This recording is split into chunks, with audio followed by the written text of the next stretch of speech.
Service in Mount Holly, New Jersey has issued a severe thunderstorm warning for northwestern Berks County in eastern Pennsylvania, southwestern Carbon County in northeastern Pennsylvania until 11:15 p.m. At 10:26 p.m., severe thunderstorms were located along a line extending from near New Lydia to near Palmyra, moving northeast at 45 miles per hour. Hazard, 60 miles per hour wind gusts. Source, radar indicated. Impact, damage to roofs, siding, trees, and power lines is possible. Locations impacted include Hamburg, Womelsdorf, Weatherly, Wernersville, Robesonia, Fernville, Strausstown, Lansford, Beaver Meadows, Centerport, and Tresco. This includes Interstate 78 in Pennsylvania near mile marker 8, in between mile markers 10 and 31.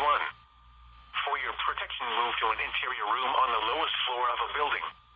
Repeating, a severe thunderstorm warning has been issued until 11:15 p.m. for the following county: Berks, Pennsylvania.